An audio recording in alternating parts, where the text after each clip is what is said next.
Premier livre de Samuel 16-13. Alors, à ce moment-là, Saül prit la corne d'huile et il l'oignit au milieu de ses frères. Très bien. Et l'Esprit de l'Éternel saisit David à partir de ce jour-là et dans la suite. Alors Samuel se leva. Amen. Parti pour Rama. Mais l'Esprit de l'Éternel se retira de Saül, et un mauvais esprit venu de la part de l'Éternel le tourmentait. Et les serviteurs de Saül lui dirent, « Voici, un mauvais esprit venant de Dieu te tourmente. Que notre Seigneur ordonne maintenant à tes serviteurs qui sont devant toi de chercher un homme habile à jouer de la harpe, et il arrivera, lorsque le mauvais... »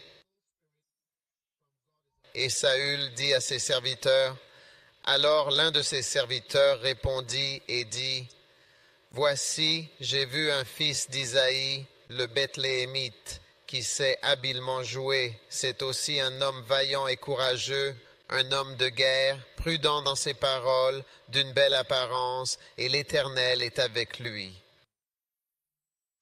C'est pourquoi Saül envoya des messagers à Isaïe et dit, « Envoie-moi David, ton fils, qui est avec les brebis. » Et Isaïe prit un âne chargé de pain, une outre de vin et un chevreau, et les envoya à Saül par l'intermédiaire de David, son fils.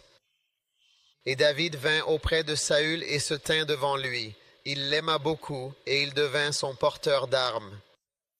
Et Saül dit à Isaïe, « Je te prie que David reste devant moi, car il a trouvé grâce à mes yeux. » Et il arriva que lorsque l'esprit mauvais venant de Dieu était sur Saül, David prenait une harpe et en jouait de sa main. Ainsi David apaisait Saül, il se sentait mieux, et l'esprit mauvais s'éloignait de lui. Amen. Très bien. J'essaie d'être américain, mais ça ne marche pas. D'accord. Maintenant. Vous voyez, en ce moment, ce que je partage avec vous, c'est ce que l'Esprit de Dieu veut vous transmettre. C'est cela que je partage avec vous. Pas ce que moi je veux partager avec vous, mais ce que lui veut vous transmettre. Maintenant, la prochaine chose que vous remarquez dans la vie de David, d'accord, alors que Dieu l'a élevé et l'a fait grandir depuis là où il était, d'accord, c'était que David a été oint.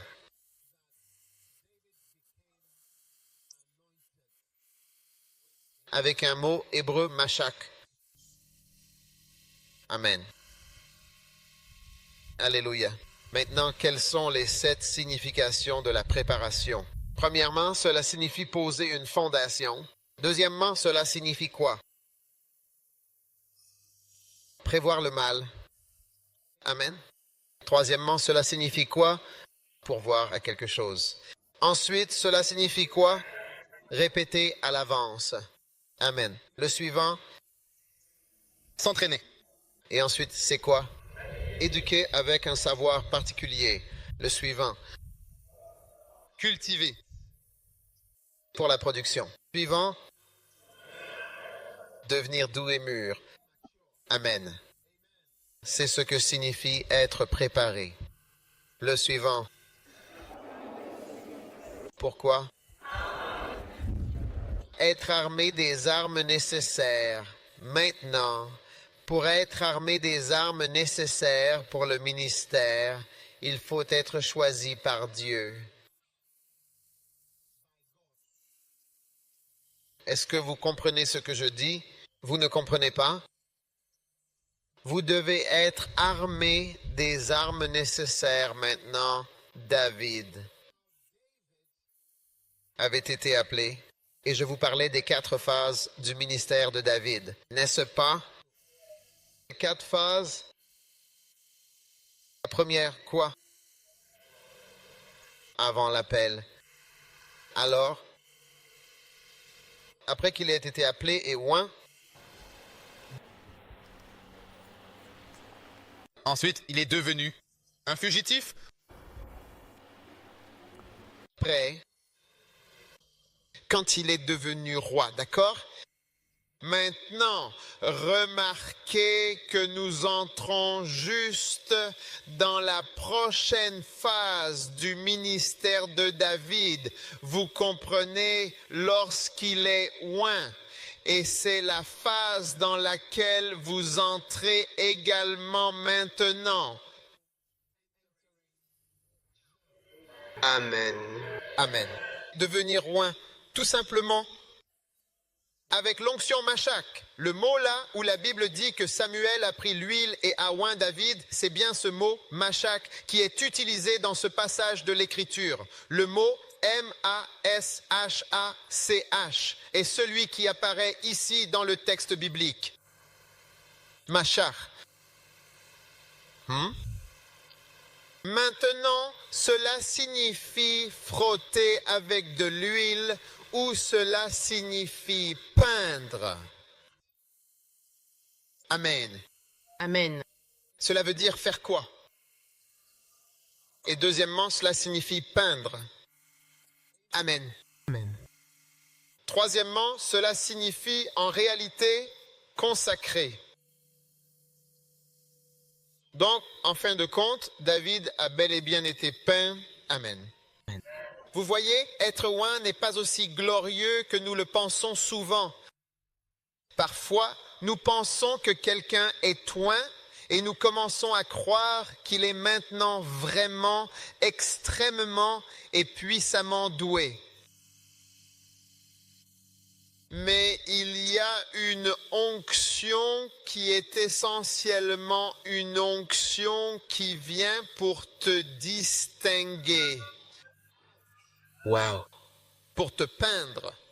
Et vous verrez que ce mot, dans la langue française, n'est pas utilisé seulement pour les êtres humains, mais aussi pour des objets qui ne sont pas humains, comme vous allez le constater. Alors, est-ce que vous m'écoutez? Oui. Et quand cela arrive, l'une des choses dont tu peux être sûr, c'est que tout ce que tu expérimentes dans ta vie après ce moment-là est quelque chose de divin et tu dois laisser ce que Dieu essaie de faire s'accomplir. Alléluia. Alléluia. Beaucoup d'entre vous sont déjà oints, mais vous n'êtes pas oints dans le sens d'être tellement doués que le feu sort de vos doigts, etc. Parce que l'onction de David et son expérience de l'onction, cette fois-ci, l'ont conduit à devenir un fugitif et non pas un roi, tout simplement. C'est vrai? Cela l'a amené peu à peu à devenir exactement le contraire de ce dont il rêvait. Eh. Très souvent, lorsque Dieu t'appelle et t'oint, il arrive que tu commences alors, parfois sans même t'en apercevoir, à vivre exactement le contraire de ce que la vision avait initialement promis. Waouh. Le contraire. Joseph a fait un rêve dans lequel il allait devenir roi et que les gens allaient se prosterner devant lui. La chose suivante qui lui arrive, c'est qu'il devient esclave. Exactement le contraire. Qui va se prosterner devant toi quand tu es esclave? Tu vois? Et c'est pourquoi, si tu n'es pas armé d'un certain esprit de sacrifice et d'une mentalité résolument tournée vers l'éternité, alors toutes les expériences que tu peux traverser à cette étape précise de ta vie peuvent très facilement te tromper et te faire croire que Dieu n'est même pas avec toi. La condition de Joseph, elle, va de mal en pis. D'abord, il ne peut même pas être avec son père et ses frères parce qu'il avait fait un rêve dans lequel ses frères et même son père et d'autres venaient se prosterner devant lui. Maintenant, il a été capturé et envoyé très loin. Ensuite, à l'endroit où il va, les choses empirent et il devient prisonnier. Tu comprends? Maintenant, son trône est accusé d'avoir couché avec la femme de Potiphar. S'il n'y prend pas garde, il va être exécuté. Tu vois ce que je veux dire? Oui. Donc, il vit et expérimente le contraire de la vision, le contraire de ce qu'il pensait que Dieu allait faire de sa vie. Et quand tu regardes David, au lieu que David devienne roi et que David devienne le dirigeant, comme cela avait été prophétisé et annoncé lors de son onction, il est devenu un homme sans importance. Il n'y a absolument personne ici, personne n'est présent, c'est vide. As-tu remarqué pourquoi beaucoup de gens n'avancent pas dans le ministère? C'est parce qu'ils ne comprennent pas quand ils deviennent des personnes insignifiantes. Si tu leur donnes une petite tâche, ils ne veulent pas la faire. Tu leur demandes de faire un travail subalterne. C'est comme si ce n'est pas pour ça que je suis venu dans le ministère. Je suis appelé à prêcher, je suis appelé à chanter, je suis appelé à exercer le ministère. Je suis un ministre, je suis un prophète. Tu n'es rien.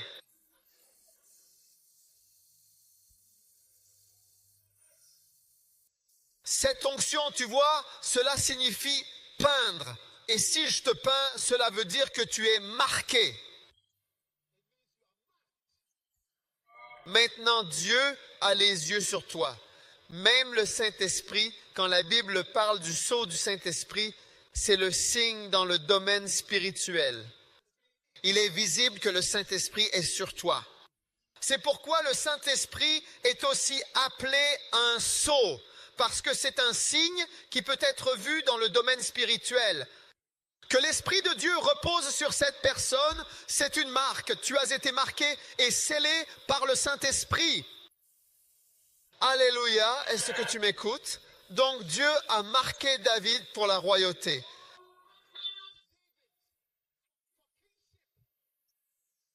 Ainsi, être oint ne signifie pas nécessairement que tu entres dans les hautes sphères que tu imagines. Tu vois? L'œuvre de Dieu est un tel mélange de choses surnaturelles et naturelles qu'il est facile de ne pas reconnaître que Dieu agit. Soit tu deviens tellement mystique que tu n'arrives pas à t'adapter à quoi que ce soit de naturel, soit tu deviens tellement naturel que tu ne vois rien de spirituel dans ce qui se passe. Tout semble naturel. Tu comprends ce que je dis? Donc, soit nous sommes tellement mystiques que nous ne pouvons pas être normaux, soit nous sommes tellement naturels que nous ne sommes pas du tout spirituels. Nous ne reconnaissons Dieu en rien et nous sommes tellement familiers et charnels que nous ne voyons pas la signification des choses au fur et à mesure qu'elles se déroulent. Mais il est important que tu te lèves et que tu sois à la fois spirituel et naturel quand il le faut, afin de pouvoir suivre le mouvement de Dieu. Je te le dis, si tu lis l'histoire de... Donc, même ceux qui ont écrit les livres d'histoire ou enseignent Becca analysent ces histoires. Ils disent que l'auteur favorisait David et venait de Juda. Il a fait en sorte que l'histoire montre Saül très mauvais, David très bon. Ils ont dit que des gens ont même écrit sur Moïse, affirmant qu'il était un escroc. Il a fait sortir ces gens, leur a donné beaucoup de lois, a conduit le peuple dehors et les a trompés. Le problème, c'est qu'il n'a jamais accompli ce qu'il disait vouloir accomplir, et bien d'autres choses. J'ai été très surpris. Vous voyez, il y a de nombreuses façons de voir les choses, et il faut avoir les deux perspectives et savoir les équilibrer. En étant assis ici, c'est à la fois spirituel et surnaturel pour vous d'être là, mais aussi très naturel. Certains d'entre vous étaient dans les parages et ont décidé de venir. Vous comprenez? Pour certains d'entre nous, ce n'est pas très longtemps après la fin des cours. Donc, vous êtes ici. Certains sont venus déterminés. Certains sentent que Dieu veut que vous soyez ici. Mais peu d'entre vous le sentent. Presque comme si les circonstances et un mélange de choses vous avaient amené ici. Mais il faut être très prudent. C'est justement là que nous commençons à faire des erreurs. Dieu trace donc des choses pour votre vie. Et à partir de ce moment-là, c'est l'introduction de David. Nous n'avions jamais entendu parler de David avant cette expérience. L'onction introduit ta vie aux vraies choses que Dieu a prévues pour toi. Il était une fois, tu es venu à un culte et l'Esprit de Dieu est descendu sur toi et tu as été oint. C'était le jour où Dieu t'a marqué. Depuis ce moment-là, tout ce qui s'est passé dans ta vie était surnaturel. Est-ce que tu m'écoutes? Je suis en train de prophétiser sur quelqu'un. J'ai dit, il y a eu un moment où tu es venu à l'église, quelque chose s'est passé dans ta vie. Certaines choses se produisent, à partir de ce moment-là, tu deviens ouin. Tu vois, et il y a un moment, et ce n'est pas comme si tu es maintenant doué. Tu es marqué. Être marqué est différent d'être doué. Hein? Être ouin est différent d'être rempli de dons. Tu es mis à part. Et à partir de ce moment-là, c'est pourquoi il y a plus d'une onction. David a été oint 3 fois, il a été oint. Ensuite, il a été oint pour devenir roi de Juda et il a été oint pour devenir roi de tout Israël. Il a eu 3 moments où il a reçu cette onction. Chacune d'elles l'a amené au niveau suivant, mais celle-ci l'a conduit dans des ennuis. Machak. Il a été marqué. Dites-moi d'ouvrir à la Genèse, chapitre 31. Je vais vous donner 7 dimensions de l'onction Machak.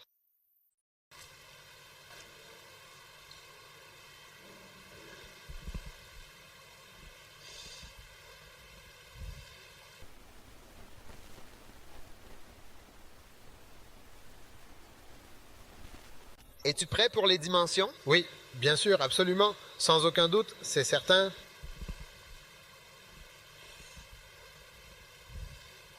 Et les paroles de « Il entendit les fils de Laban dire « Jacob a pris tout ce qui appartenait à notre père et tout ce qui était à notre père. Il s'est acquis toute cette gloire. » Jacob remarqua le visage de Laban et voici, il n'était plus envers lui comme auparavant. Le Seigneur dit à Jacob « Retourne au pays de tes pères, vers ta parenté, et je serai avec toi. » Et Jacob fit appeler Rachel et Léa dans le champ, auprès de son troupeau. Et il leur dit « Je vois le visage de votre père, qu'il n'est plus envers moi comme auparavant, mais le Dieu de mon père a été avec moi. » Bla bla bla. Verset 10. Et il arriva au moment où le bétail conçut que je levai les yeux. Bon, continuons la lecture. Verset 5. Je vois le visage de votre père, qu'il n'est plus envers moi comme auparavant. Verset 6. Vous savez que j'ai servi votre père de toute ma force, et votre père m'a trompé, et il a changé mon salaire 10 fois. Mais il n'a pas mentionné qu'il avait lui aussi trompé quelqu'un. Vous voyez, ce n'est pas, n'est-ce pas facile d'oublier? Oh, Amen. Miséricorde-nous. Amen. D'accord. Maintenant, et s'il disait, les tachetés seront ton salaire, alors tout le bétail mettait bas des petites tachetés. Et s'il disait, les rayés seront ton salaire, alors tout le bétail mettait bas des petits rayés. Ainsi, Dieu a pris le bétail de votre père et me l'a donné. Et il arriva au moment où le bétail conçut que je levai les yeux et je vis en songe. Et voici que les béliers qui sautaient sur le bétail étaient rayés, tachetés et marquetés. Et l'ange du Seigneur me parla dans un rêve disant, « Jacob. » Et j'ai répondu, « Me voici. » Et il a dit, « Lève maintenant les yeux et vois que tous les béliers qui sautent sur le bétail sont rayés, tachetés et marquetés, car j'ai vu tout ce que Laban te fait. Je suis le Dieu de Béthel, c'est là, à Béthel, où tu as oint, où Machir, la stèle. Oui, c'est en ce lieu même, à cet endroit précis, que tu m'as fait un vœu. Alléluia. Amen. Vous êtes là? Oui, Et maintenant, lève-toi, sors de ce pays et retourne donc dans le pays de ta parenté. Amen. Maintenant, ici, vous commencez à voir la toute première fois que ce mot « machir » a été utilisé. Et Dieu nous montre ici qu'une stèle a été ointe. oui, Marquée. Vous comprenez? Une stèle a été désignée comme un lieu saint, c'est-à-dire un endroit considéré comme un lieu spécial, un lieu mis à part, un lieu qui n'est pas comme les autres. Et donc, Dieu te montre qu'il est en train de te distinguer aujourd'hui, qu'il fait une différence en toi en ce moment précis. Comme une personne spéciale, Amen, pour quelque chose de spécial. Amen. Vous voyez toutes les colonnes dans cette salle. Elles ne sont pas, ce sont juste des colonnes ordinaires. Mais une colonne soutient le bâtiment. Et Dieu est en train de te choisir et de te distinguer afin que tu sois utilisé pour soutenir son Église. Amen. Et soutenir son œuvre. Amen. Tu veux cela? Oui. Ou tu veux Abinadab? Non. Tu es sûr? Oui. Très bien. Donc, la toute première dimension, c'est que tu vois Dieu en train d'oindre une colonne, un objet ou bien une partie de la maison de Dieu qui est symbolique, mais aussi bien réelle. Oui, Dieu oint véritablement des colonnes. Amen.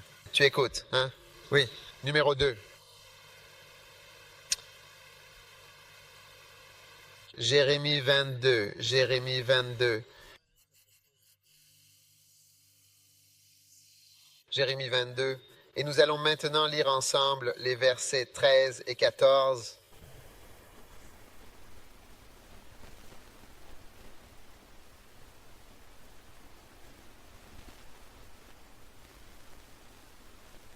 Verset 13 dit, « Malheur à celui qui bâtit sa maison par l'injustice, qui construit ses chambres par l'iniquité et qui fait travailler son prochain sans le payer, sans lui donner le salaire qu'il mérite pour ses efforts et son labeur. » miséricorde.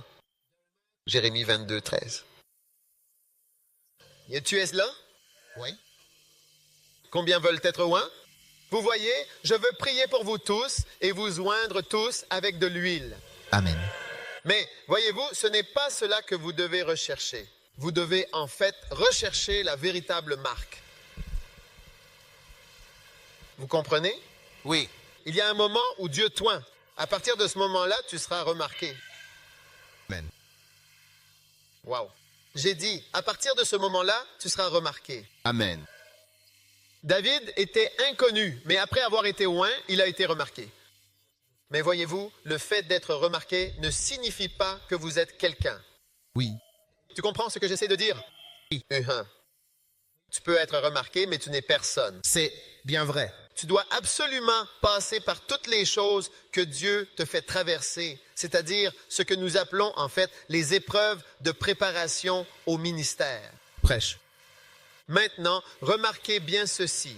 Malheur à celui qui bâtit sa maison par l'injustice et ses chambres, notamment par la fraude, qui fait travailler son prochain sans le payer et ne lui donne rien du tout pour son travail, qui dit alors, « Je me bâtirai une grande maison et de vastes chambres, j'y percerai des fenêtres, je la lambrisserai de cèdre et la peindrai de vermillon. Régneras-tu donc parce que tu t'entoures de cèdre? Ton père n'a-t-il pas mangé et bu, pratiqué la justice ainsi que l'équité? Alors, en ce temps-là, il était heureux, vraiment heureux. » Mais remarquez le verset 14, « Et ta maison est lambrissée de... » Quoi?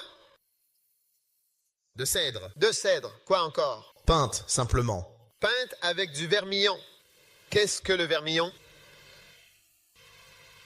Nom de la peinture vendue en ville.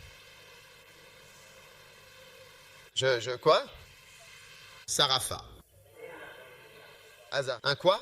Island. Leyland. Asa. Donc, ce terme peinte, c'est bien en réalité le mot machash.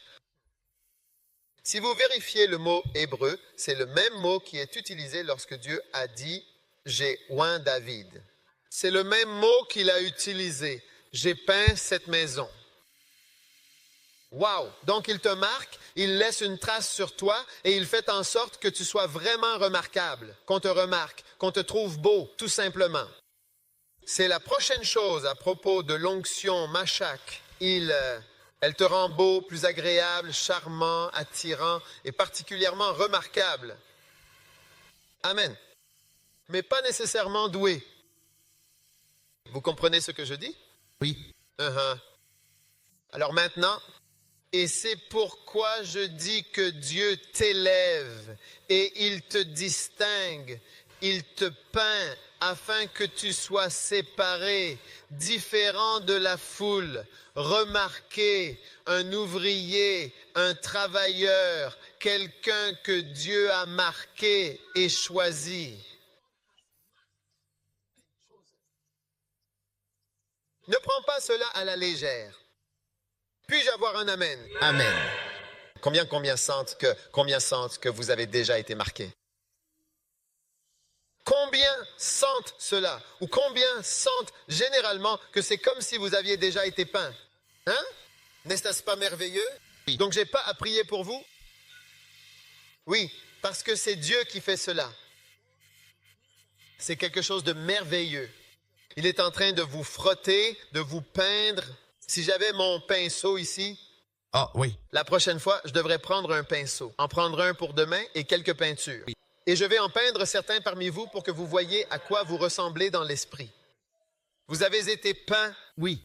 et maintenant, vous êtes très remarquable. Amen. Amen. Vous voyez, je me souviens, il y a des années, un jour, un de nos pasteurs, là où nous étions, là où j'étais et où j'allais à l'église, à Calvary Road, a fait une collecte. Et puis je l'ai critiqué auprès de la personne assise à côté de moi. J'ai dit, pourquoi faisons-nous une offrande? Et pourquoi en prend-il une autre? Et puis, la dame à côté de moi n'a pas... Elle a juste fait une grimace en me regardant et je me suis immédiatement inquiété. Alors après, j'ai eu un pincement au cœur et je me suis dit, tu as fait quelque chose de mal. Donc après l'église, je suis allé voir le pasteur parce que je voulais lui parler. Il était en train de parler avec des gens. Après un moment, il a eu du temps. Alors j'ai voulu parler. Il est donc sorti avec moi. Nous sommes restés dehors devant la porte, juste lui et moi. Et je lui ai dit qu'il y avait quelque chose que je voulais lui dire.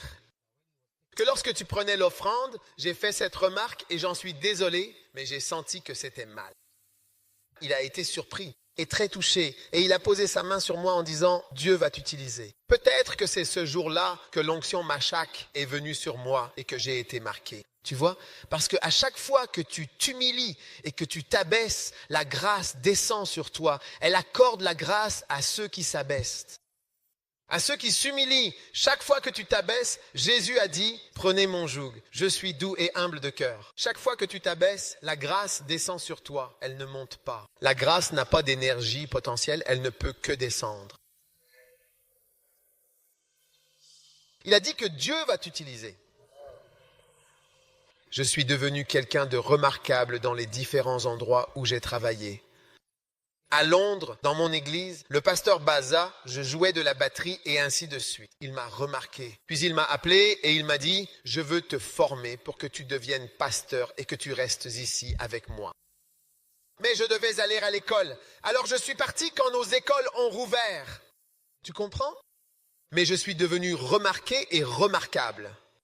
Mais ce n'était rien. Je n'étais rien et je n'ai jamais été rien. Tu comprends? Il y a tellement de choses par lesquelles tu dois passer. Tellement de choses que tu dois apprendre. Tellement de choses dans lesquelles tu dois évoluer. Tellement de choses que tu dois devenir en Dieu après avoir été oint et façonné comme David. Il allait maintenant jouer de la harpe. Je dis qu'il allait maintenant jouer de la harpe pour un homme possédé par un démon souffrant. Est-ce ainsi qu'on devient roi?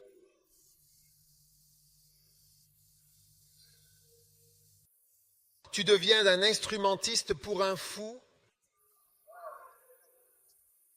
Seigneur, je croyais que tu faisais de moi un roi. Maintenant, on m'a envoyé à l'asile, à l'hôpital psychiatrique. Quand l'homme, quand lui-même arrive et que ses problèmes arrivent, alors on m'appelle, pas quand il est normal.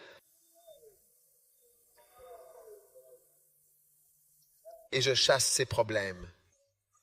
Est-ce un appel? Est-ce une promotion? Est-ce ainsi qu'on s'élève en Dieu? Est-ce ainsi qu'on devient un ministre rempli de l'esprit oint et un pasteur dans les 5 ministères de Dieu, le ministère quintuple? Tu es dans l'illusion. Sais-tu ce qu'est un pasteur? Dieu essaye de t'adoucir. L'une des définitions de la préparation, c'est d'être adouci et mûri. Dieu essaie de t'adoucir et de te faire mûrir. C'est pour cela qu'il t'a appelé auprès du fou. Écoute, c'était un travail très dangereux. Un jour, le comportement du gars s'est manifesté pleinement. Lui-même est devenu comme ça. Puis il a pris une lance et a essayé de tuer celui qui jouait de l'instrument.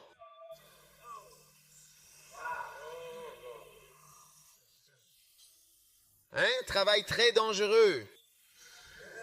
David s'est enfui de cet homme à plusieurs reprises. Il a fait semblant de dormir dans la chambre. L'homme est venu essayer de le tuer. Il a dû mettre une forme dans le lit comme s'il dormait là. Il s'est enfui comme dans un film. Est-ce un appel? Est-ce une onction?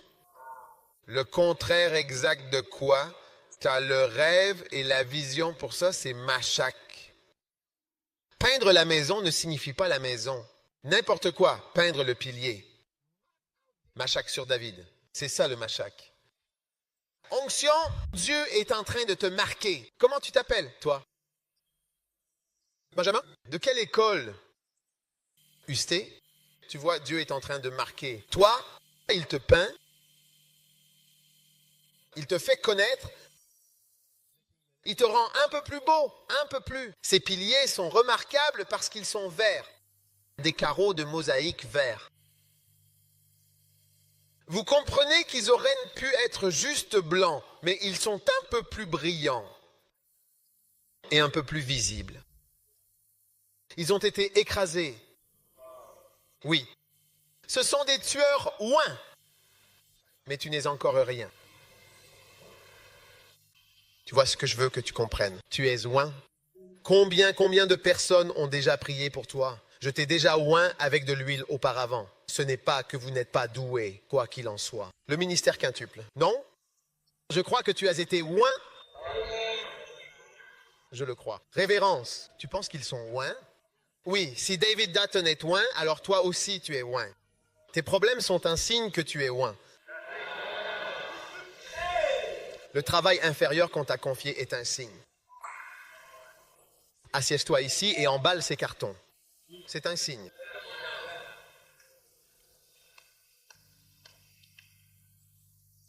Ne sois jamais hautain. Ne sois jamais grand dans l'Église. C'est pour ça que l'Église existe.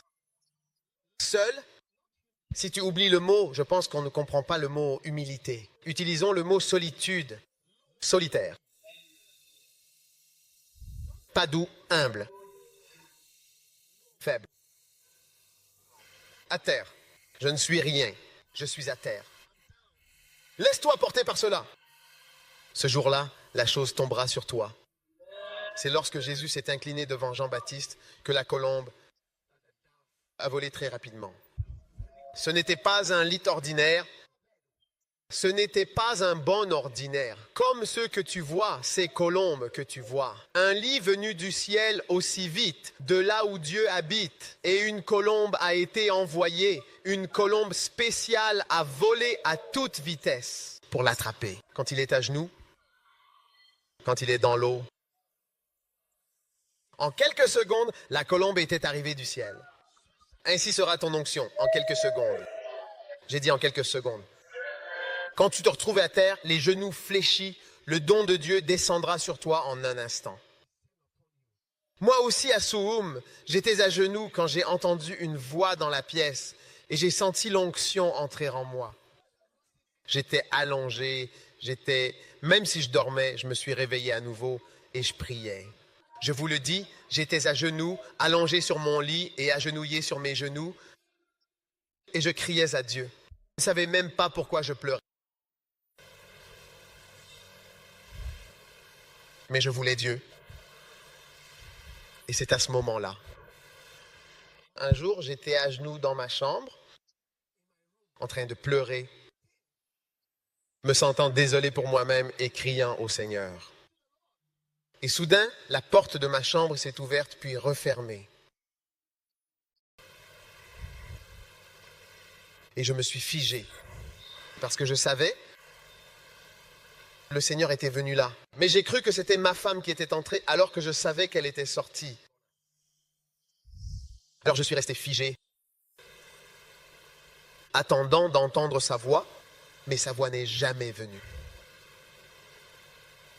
Alors j'ai levé les yeux et il n'y avait personne. Et je suis sorti. Il n'y avait personne. Et je suis allé là-bas. Et ma porte était verrouillée. Et la porte s'était ouverte. Je parle d'un moment où je me suis figé comme ça. Parce que je savais et je n'avais pas l'habitude que ma femme vienne me voir, s'agenouille et prie comme ça. Pour moi, la prière, c'est quelque chose de très privé. Je ne montre pas ces choses-là. Shabbat Shalom, je n'ai pas ce genre de choses.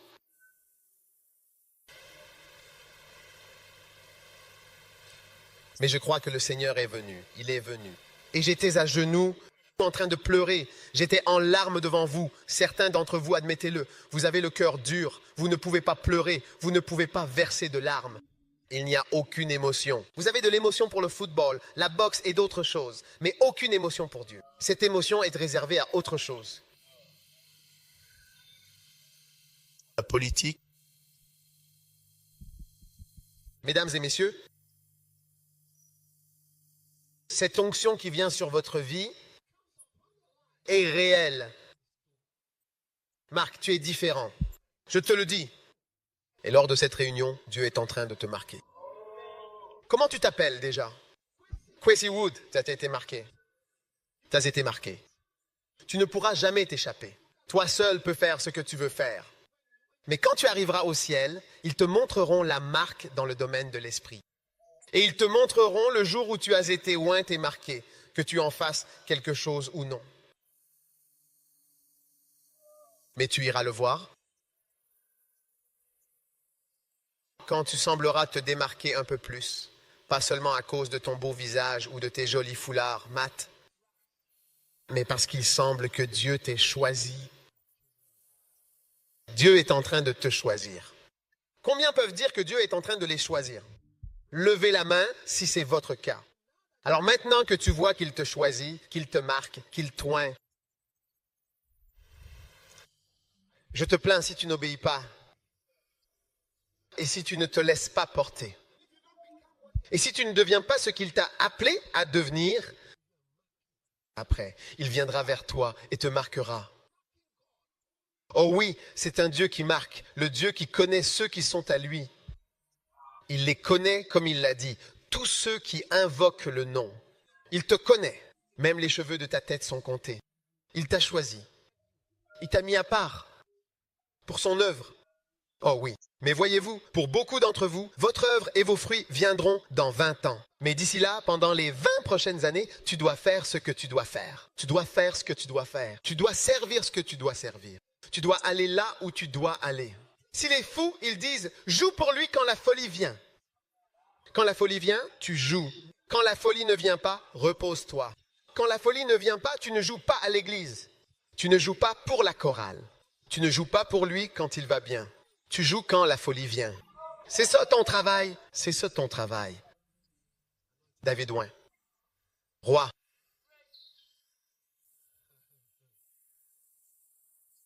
Roi, tu ne joues pas à l'église.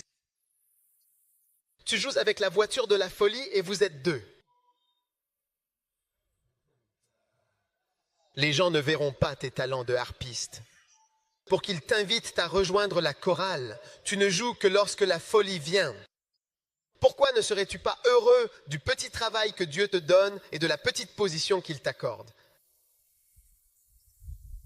Quelle bénédiction nous avons, ô Dieu, d'être marqués par toi. Je remercie Dieu de m'avoir distingué. Oh oui, il m'a distingué. Amen. Tu vois, l'une des choses merveilleuses quand Dieu t'a marqué, c'est que même lorsque les gens ne te choisissent pas, à cause de l'onction, tu es choisi. Hein?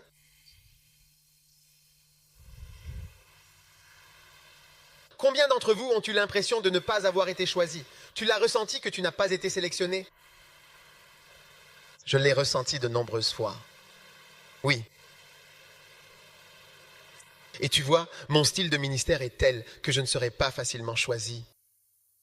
Dans un contexte ghanéen typique, je ne serai pas choisi.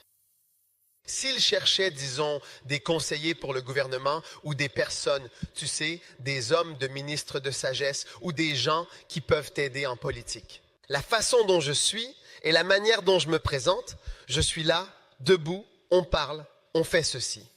Ce n'est pas la chose normale dans notre culture. Oui.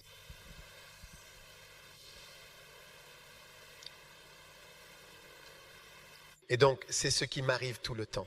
Je ne suis jamais choisi. T'inquiète de jamais être choisi. T'inquiète pas. On va jouer de la harpe. C'est Dieu qui choisit. David, tu vois? Ne te laisse pas troubler par la tâche que Dieu te confie. Ne sois pas confus. Tu n'as pas besoin d'avoir un grand poste. Son père lui avait donné un travail là-bas, même au moment du choix. Tu vois, c'est probablement la plus grande honte pour Jessé et ses frères. Il les a vraiment couverts de honte. Quand ils ont dit d'amener les fils, même si tu avais amené tous les fils et qu'ils en avaient choisi un, c'était normal. Mais là, tu as amené tous les fils, ils ont dû en chercher un autre. C'était une humiliation, j'en suis sûr, pour Jessé. C'est comme celui que je n'ai pas amené. Et David se souviendrait toujours que son père et ses hommes ne l'avaient jamais vraiment choisi. Est-ce que tu m'écoutes? Et David s'en souvenait. C'est ce que nous lisons dans les chroniques lorsqu'il se remémore. Je te vois devenir oint, remarqué, désiré, choisi, sélectionné, peint, machaque, l'onction sur ta vie au nom de Jésus-Christ. Alléluia. Ésaïe chapitre 21. Lecture d'Ésaïe chapitre 21. Lecture d'Ésaïe chapitre 21. Ésaïe 21. Ésaïe 21. L'oracle du désert de la mer. Premier verset. Voici, comme des tourbillons passent dans le sud. Ainsi, cela vient du désert, d'un pays redoutable. Verset 2. Une vision particulièrement pénible m'a été annoncée. Le traître agit avec une grande perfidie et le destructeur détruit. Monte, Élam, assiège, médit. J'ai fait cesser tout son gémissement. C'est pourquoi mes reins sont remplis de douleur. Des angoisses intenses m'ont saisi, comme les douleurs d'une femme qui enfante. Je me suis courbé en l'entendant. J'ai été profondément bouleversé en le voyant. Il a eu une vision très terrible. Mon cœur battait la chamade, la frayeur m'a épouvanté. La nuit de mon plaisir, il l'a changé en effroi. Verset 5. Dressez la table, veillez sur la tour de garde, mangez, buvez, levez-vous, prince, et oignez le bouclier. Alléluia. Amen. Oignez le bouclier, c'est-à-dire appliquez de l'huile sur le bouclier pour le préparer à la bataille. Encore une fois, vous voyez ici la mention très importante du bouclier dans ce contexte. Mais alors, quel est donc ce bouclier dont il est question? Il s'agit en réalité du bouclier de la foi. C'est la vie chrétienne que vous avez, votre foi chrétienne qui reçoit maintenant quelque chose de nouveau, quelque chose qui marque profondément votre vie chrétienne. Et votre vie chrétienne n'est plus simplement la vie chrétienne d'une personne ordinaire, mais vous êtes désormais un tout autre type de chrétien. Oui, quelqu'un avec une marque sur sa vie. Vous voyez, même moi, en tant que simple personne normale, je peux voir des gens qui ont une marque sur leur vie. Amen. Aujourd'hui, je parlais avec ma femme à propos de quelqu'un et je disais à la personne, je disais à Heather, ce frère qui est l'un de nos frères dans l'église, j'ai dit, cette personne est vraiment quelqu'un de merveilleux pour le ministère. C'est un jeune qui s'en sort vraiment très bien, ce frère. Et j'ai dit, il va réussir. Je lui ai dit que dès le premier jour où je l'ai vu, j'ai su que ce frère ferait. En ce moment, il ne va pas bien. Wow. Mais je sais qu'il va très bien réussir. Amen. Tu comprends ce que je dis? Oui. Pendant que je parle, il ne va pas bien, mais je sais. Et je lui disais qu'il va. Alors, je dis que c'est comme un œuf précieux que je protège jusqu'à ce que je vois qu'il devienne, qu'il atteigne l'endroit où il va vraiment réussir. Parce que, tu vois, on ne peut réussir qu'à un endroit particulier. Si je plante un pommier ici, il ne poussera pas. Tu sais, parfois quand un chiot... Je me souviens d'un Doberman, quand tu les vois naître, tu pourrais marcher dessus et les tuer. Mais grands, tu ne peux plus les tuer. Il suffit juste de le protéger un peu. C'est pour ça que les mères sont si féroces. Ah, eux, Je suis allé une fois dans une maison, le chien s'appelait Tasha et il ne laissait personne entrer dans la maison parce qu'elle venait d'avoir des petits. Oh. C'est ça, c'est la nature de la protection pour nous donner quelques semaines. C'est tout ce qu'on demande. Donnez-nous quelques semaines. Oh oui. Donnez-nous quelques semaines pour grandir. Laissez-moi juste un peu d'espace pour respirer, pour sortir de ma faiblesse, pour sortir de ma fragilité. Je sors bientôt. Et alors tu verras que je suis très fougueux. Et c'est mon devoir, comme un berger, tu comprends? Déployer les ailes pour protéger les petits, afin qu'ils deviennent les pasteurs, les oins et les leaders que Dieu les a appelés à être. Afin que pendant que certains essaient de les éliminer et de les déraciner en disant « Ce gars-là ne vaut rien, ce gars-là, il n'est pas fidèle, ce gars-là, il est comme si, ce gars-là, il est n'importe quoi. » Non, non, non, non, il va réussir. Amen. Tu peux lui marcher dessus maintenant car il vient juste de naître. Mais donnez-nous un peu de temps. Nourris-le avec un peu de lait. Alléluia. Donnons un peu de lait pendant quelques semaines. Prêche. Tu ne peux plus le tuer comme ça. Prêche. Tu prêches bien. Même la mère n'aura plus besoin de le défendre. Alléluia. Je te le dis. Dieu t'a précieusement mis à part afin que tu sois une personne vraiment spéciale parmi les chrétiens. Oh. Ton bouclier est oint. Amen. Ta foi est ointe. Ce n'est pas simplement la foi d'une personne ordinaire, mais il y a une lueur particulière. Tu vois, quand tu peins ton bouclier, un signe, ton bouclier doit être la plus grande partie. Quand un soldat avance, il doit avoir un grand bouclier devant lui. Tout le monde doit voir ta foi, ce en quoi tu crois, ce pourquoi tu te tiens. Mais certaines personnes, leurs boucliers sont très petits. Comme ça, ils avancent. Ils peuvent juste l'agiter sur le côté, un petit, et ils ne sont pas protégés. Amen. Ton bouclier, quand tu vois un chrétien, tu dois savoir en quoi il croit. Je crois en l'éternité, au ciel, en Dieu. Donner ma vie, mourir pour Dieu, servir le Seigneur. Ta foi doit être la grande chose autour de toi que nous voyons. Dieu dit, maintenant il est grand, mais pas le même. De plus, tu vas être remarqué. J'ai toujours été un chrétien remarquable. Oui. Quand je suis arrivé à cette école, je suis devenu le premier révérend Saké. Comment m'as-tu rencontré? Tu m'as remarqué? Oui, je t'ai remarqué. Et comment tu m'as remarqué? Quand je suis arrivé à l'école, t'as justement remarqué en fait que je venais d'arriver. Oui. Et je ne suis pas quelqu'un de bruyant. Je ne suis pas un sanguin. Je suis une personne très calme et timide. Je n'aime pas parler. Oh, tu n'as pas remarqué? Tu penses pas que tu es timide? Tu ne penses pas que je sois timide?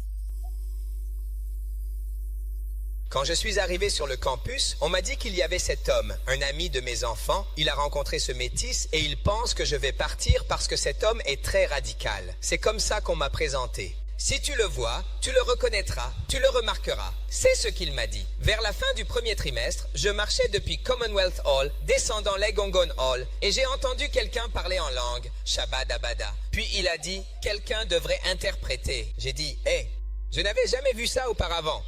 Donc ils parlaient en langue et demandaient à l'un d'entre eux d'interpréter. Ils sont allés s'asseoir sur une pierre là-bas. Ils parlaient simplement en langue et j'ai commencé à les suivre de très loin. En m'approchant, j'ai remarqué qu'une des femmes là-bas était dans la même classe. Alors je suis allé demander qui était cette personne qui criait en langue sur la route, ouvertement comme ça. Je n'avais jamais rien vu de tel auparavant. Ils ont dit « Oh, c'est le leader d'un petit groupe qui l'a commencé !» Et puis j'ai réussi à intégrer le groupe et ensuite j'ai rejoint.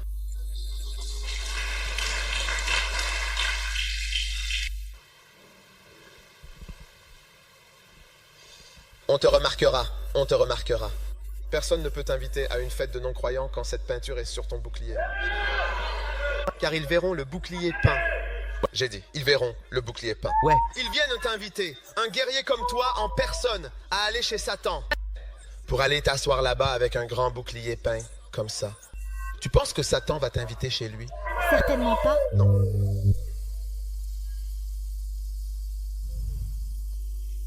Hein? Prêche. Tu penses qu'un incroyant voudrait être ton ami? Non, pas du tout. Non. Non. Tu vois, tu as une onction. Le bouclier, c'est la grande chose qui va comme ça. Prêche. Et maintenant, il a été peint. Bleu, lève-toi si tu es bleu. Peint en bleu comme ça. Grand bouclier bleu. Tu verras ici dès que tu arrives. Tu vois le bouclier dès que tu... Satan ne t'invitera jamais à une fête avec ton épée, ta grande épée et ton grand bouclier, bouclier peint, brillant, étincelant, scintillant et miroitant. Ouais. Clignotant au soleil. Scintillant. Tu penses qu'ils vont t'inviter? Ils ont même peur de t'inviter. Ouais. Ils ont peur. Ils diront, oh, sa foule, viens prêcher, nous avons peur. Oui. Pas, viens danser avec nous. Ouais. Quand je suis venu pour un entretien ici à Commonwealth, dès que je ne connaissais personne. Nous n'étions que 3 à venir à la faculté de médecine depuis Hashemota cette année-là. 3 d'entre nous. Dès que je suis entré et qu'il y avait des centaines d'étudiants venus de tout le Ghana pour l'entretien, j'ai été la 5e personne à passer. Et quand je suis entré, je me suis retourné et j'ai dit « Shaba kadala shaka bakaba kadula bandala mamandalele ». Oh, ils ont vu mon bouclier, immédiatement, qu'il était peint. Ils ont vu mes convictions. Oui. J'ai dit, ils ont vu mes convictions. Certains d'entre vous, on ne voit pas vos idées. Non. On ne voit pas ce en quoi vous croyez. Oui. Ils ont vu mes convictions immédiatement. C'est vrai. Le premier jour, avant même que l'école ne commence. Oui. Entretien. Je suis entré, j'ai dit... Tout le monde me regarde pendant que je dis « Shakatalaba kandelebe shemekendala babadolo lomo samarala la mama ». Je suis allé m'asseoir, sans connaître personne, tranquillement. Oui. C'est tout. C'est tout. Oui. Je dis exactement. C'est tout. Oui. Mon grand bouclier, bien peint. Peint et scintillant, étincelant. Brillant, éclatant sous la lumière du soleil. Lustré et poli, peint avec ma peinture spéciale de requin. Oui. Et vous êtes non-croyant, il s'assoit avec vous sans savoir que vous êtes croyant. C'est vrai. Et il a l'audace de vous faire une proposition. Et quand il fait sa demande, maintenant, vous le laissez espérer. Vous ne direz pas, que ce soit la dernière fois. Que ce soit la dernière fois. Prêchez. Vous le faites espérer. Vers où? C'est vrai. Oui, vraiment. Que ton bouclier commence à scintiller. Que ton bouclier commence à briller. Que ton bouclier commence à étinceler sous la lumière du soleil. Avec la peinture de Machak. Tu vois, t'es mis à part. C'est tout ce que j'essaye de dire. Tu peux voir chaque fois que nous utilisons ce mot, tu sens qu'il y a une mise à part. De David, tu es simplement marqué. Et il était connu de ces 7-là. En d'autres termes, tu regardes et tu verras, aussi vrai que l'Éternel Dieu est vivant, cet homme deviendra roi. C'est tout ce qu'il disait, l'Éternel est vivant. Regarde et vois, il n'arrivera rien d'autre. Simplement regarde et vois. Avec le temps qui passe, tant que le ciel et la terre sont là et passeront. Et un jour, lorsque tu regarderas, tu verras que cet homme deviendra roi. Et sûrement, cela arrive. Et c'est ce qui se passe dans ta vie. Le massacre est venu sur ta vie. Et le Seigneur dit, tu veux cette fille? Vraiment? C'est une prédicatrice? C'est une ministre? C'est une chanteuse? Qu'est-ce que ce jeune homme? Qu'est-ce que cette jeune femme? Regarde ça, dit-elle. C'est une femme catholique. C'est une prophétesse. C'est un homme, c'est un ministre. C'est un ministre. Rien en lui sinon la grâce et l'onction de Dieu. Pas ce qu'il a fait à l'école. Pas un médecin. Ce n'est pas un avocat. Il te parle, regarde et vois. Cette chose l'a marqué. C'est sa vie. Je suis crucifié. Pourtant, il semble que je sois encore là. Il semble que je sois encore en vie. Une autre vie semble être venue. Néanmoins, je vis, je suis crucifié. L'ancienne vie, tout ce que j'aurais pu être, a été annulé.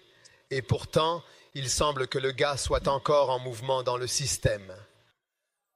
Mais la vie qu'il vit maintenant, il la vit par la foi. Une nouvelle foi qui est fraternelle, scintillante, brillante, éclatante, polie. C'est ce que Dieu te dit. Il t'a menacé, il t'a giflé. Il a dit, il n'y a pas d'autre chance pour toi. Comme il l'a dit, aujourd'hui, regarde, il y a un roi. Tu vois le roi, il a un fils. Ce sont des gens qui disent, tu vas devenir roi. Mais regarde cet homme, c'est plutôt cet homme qui deviendra roi. Regarde et vois. Regarde-le plutôt. Regarde-le.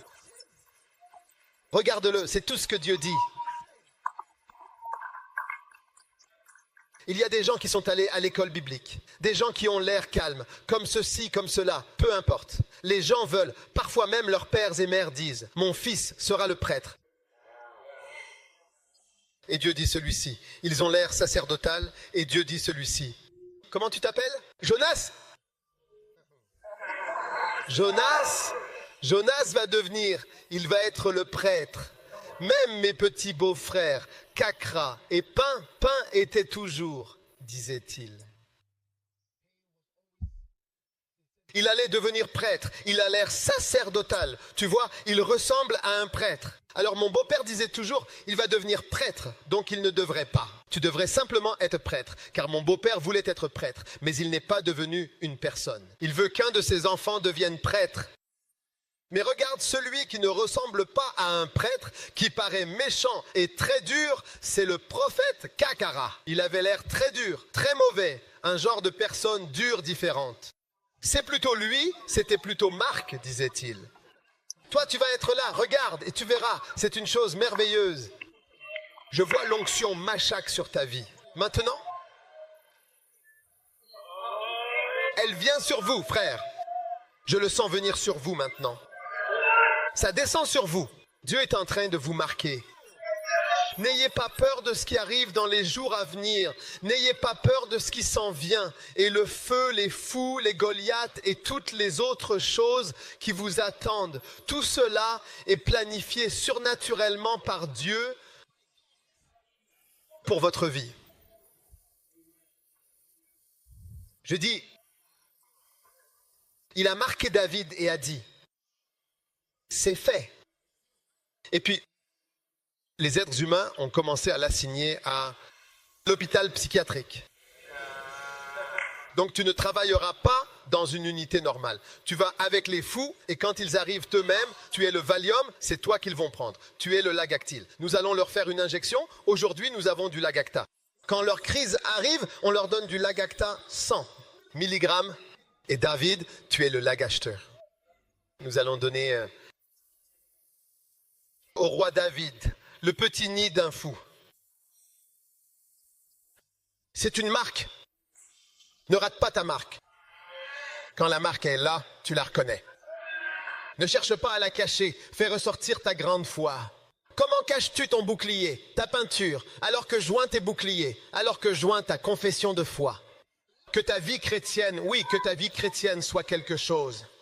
Où que tu ailles, ils doivent savoir qu'ils doivent t'appeler un logiciel. Ils doivent t'appeler pasteur. Ils doivent savoir que tu es une personne différente. Cette sœur et ce frère sont du genre chrétien, religieux, peu importe comment ils veulent t'appeler. Alors ne prends pas mal tout mot qu'on te donne, même s'ils te traitent d'extrémiste ou autre. Il faut toujours qu'ils aient un nom pour te désigner là où tu es. Je dis que ton bouclier doit être plus grand que toi. Ton bouclier doit être plus grand que toi. Ton bouclier doit être plus grand.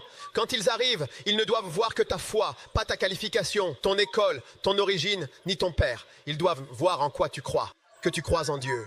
Tu crois en Jésus. Oui. Le bouclier, ouin. Peins ton bouclier, Ruth. Ne garde pas un petit bouclier. Pourquoi en as-tu un petit? Pourquoi as-tu un petit bouclier? Sors-en un grand. Que tout le monde voit. C'est ce que tu es. C'est en cela que tu crois. C'est qui tu es. Des braqueurs sont venus chez mon voisin. Ils ont tiré là-dedans. De gros trous dans le toit.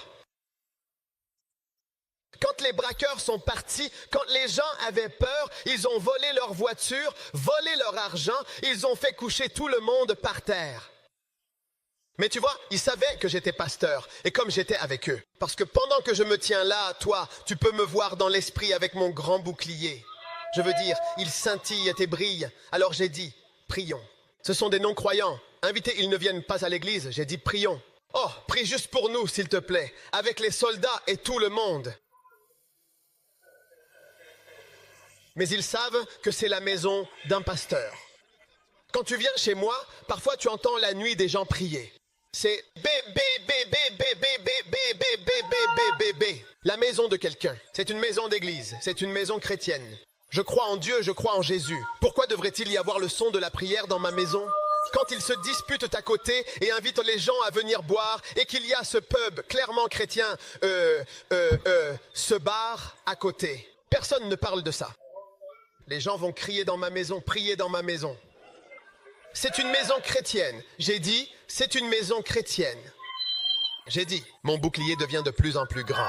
Quand je conduis, mon bouclier est grand autour de moi. Je crois en Dieu. J'appartiens à Dieu. Dieu. Je suis au milieu de la tempête. Il a dit, j'appartiens à Dieu. J'appartiens au christianisme. J'appartiens à Dieu. À qui j'appartiens et qui je suis moi-même? Tout le monde le sait. Pourquoi ne devrait-il pas le savoir à propos de toi?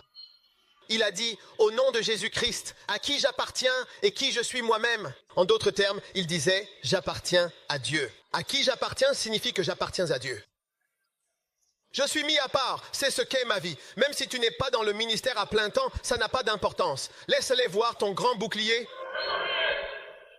Tu es mis à part, ma sœur. Je te dis que tu es mis à part. Tu l'es. Dieu m'a dit de te le dire. Écoute, de te le dire même si je ne devrais pas être un signe. Dieu m'a dit, ne soupire pas à propos de ce que je te dis. Dis-leur que la seule chose qui compte dans ce monde, c'est de vivre pour moi et de me servir. Et de le faire. C'est la seule chose, il me l'a dit. N'en sois pas gêné. Ça te fait passer pour un extrémiste, comme une sorte de fanatique polaire. Mais je te le dis, c'est la vérité. Dieu m'a dit, n'en sois pas gêné. Dis-leur que c'est la vérité. Il n'y a rien d'important dans ce monde. Il n'y a rien d'autre. Seulement là, seulement lui, seulement ce qu'il a, ce qu'il est pour nous. Il n'y a rien. Je te le dis, non. Oh, c'est ça, je te le dis. Franchement, il n'y a rien. Il n'y a rien. Rien. Rien sauf lui. Rien. Rien. Il n'y a rien sauf lui. Ce qu'il est. Qui il est. C'est pourquoi Paul a dit, à qui j'appartiens? J'appartiens à Dieu. Il s'est levé, comme j'appartiens à Dieu. Je veux dire que mon bateau coule. Nous sommes tous en train de mourir, mais je veux que tu saches que j'appartiens à Dieu. Dans cela, dans le bateau, en tant que prisonnier, ils savent que j'appartiens à Dieu. Oh, dans la chaîne, ils savent que j'appartiens à Dieu. J'appartiens à Dieu. Oignez vos boucliers, que le chrétien se révèle. Vous voyez les gens qui sont là, ils n'hésitent pas à dire que je m'amuse. Du sexe avec mon anus, même si tu le fais, fais-le. Mais eux, ils s'affichent. Démonstration de Bonnie. Ils ont des Jeux olympiques gays, des Jeux olympiques de personnes qui utilisent leur anus pour le sexe. C'est-à-dire, ils n'ont pas honte et toi tu as honte. Allez, allez, jette cette petite. Graine et vise une grande. Je vais la sortir pour qu'on la tienne bien haut. Oh là là, mec!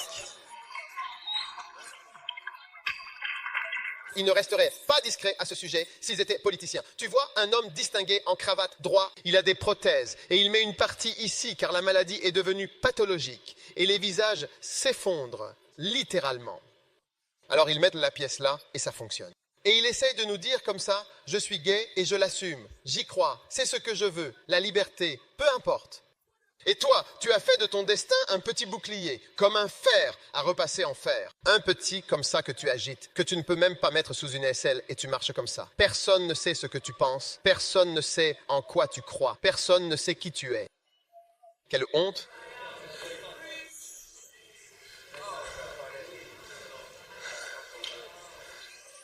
Crois en Dieu, à qui j'appartiens. Oui, j'appartiens à Dieu. Je crois en Dieu. J'appartiens à Dieu. Oh, le Seigneur m'a dit de te dire qu'il n'y a rien, d'accord? Rien d'autre que lui. Lui. Il n'y a aucune comparaison.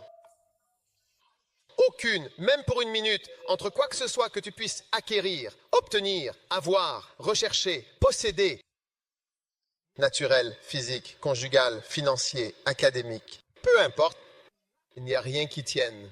Il n'y a même pas la moindre comparaison. J'aimerais pouvoir t'ouvrir une vision pour voir le ciel. Mais si j'ouvrais ta vision pour voir le ciel, certains d'entre vous ne croiraient toujours pas. C'est pourquoi, c'est pour ça que ça n'arrive pas. C'est pour ça, Abraham a dit. Souviens-toi? Il a dit qu'ils ont Moïse et les prophètes. S'ils ne les croient pas, ils ne croiront pas si quelqu'un ressuscité d'entre les morts.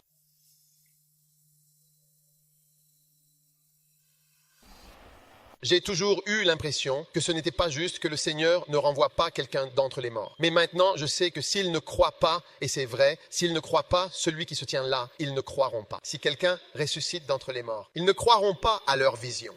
Ils ne croiront pas à toutes ces choses. Je crois en Dieu. J'appartiens à Dieu. J'ai dit, j'appartiens à Dieu. J'ai été racheté à un prix. Tu as en fait été acheté. Comment peux-tu faire ce que tu veux alors que tu appartiens? Alléluia. Amen. Combien de dimensions du Mashak as-tu? Seulement 3. La première, c'est David. Quand il a été désigné pour la royauté. La deuxième, c'est quoi? Le pilier qui a été oint dans la maison de Dieu. Numéro 3. C'est le bouclier, hein? 3, c'était un bouclier, d'accord? Numéro 4. Oui, la peinture. La peinture de la maison. 3 est le tableau de la maison. Dieu te rend beau. Il te rend beau. Il te rend meilleur. Amen. C'est vraiment remarquable. Tu es là. Tu es bien là, n'est-ce pas? Chapitre 29. Et voici ce que tu leur feras pour les sanctifier, pour me servir, en effet, dans la fonction de prêtre. Prends un jeune taureau et 2 béliers qui ne présentent aucun défaut, et du pain sans levain, et des gâteaux, et des pains levés, pétris avec de l'huile.